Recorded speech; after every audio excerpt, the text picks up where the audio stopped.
Magandang araw po sa ating lahat. Sama-sama nating pakinggan ang Ebanghelyo ngayong araw. Naway magbigay ito ng liwanag at pag-asa sa ating buhay. Ang mabuting balita ng Panginoon ayon kay San Mateo. Si Jacob ang ama ni Jose na asawa ni Maria. Si Maria naman ang ina ni Jesus na tinatawag na Kristo. Ganito ang pagkapanganak kay Jesucristo. Si Maria na kanyang ina at si Jose ay nakatakda ng pakasal. Ngunit bago sila nakasal, si Maria ay natagpo ang nagdadalang tao. Ito'y sa pamamagitan ng Espiritu Santo.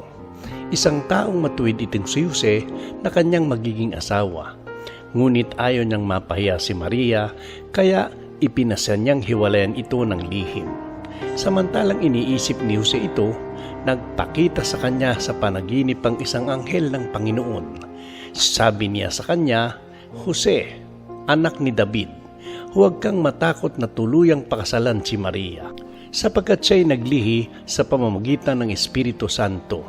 Manganganak siya ng isang lalaki at ito'y pangangalanan mong Jesus, sapagkat siya ang magliligtas sa kanyang bayan sa kanilang mga kasalanan."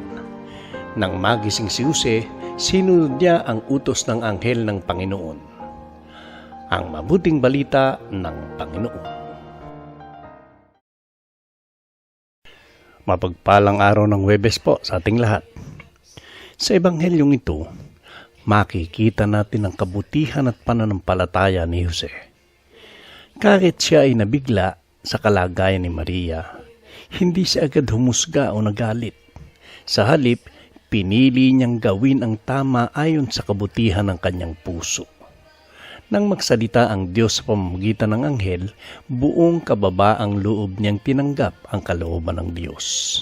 Ipinapakita nito na ang pananampalataya ay hindi lamang paniniwala, kundi pagtitiwala at pagsunod kahit may pangamba.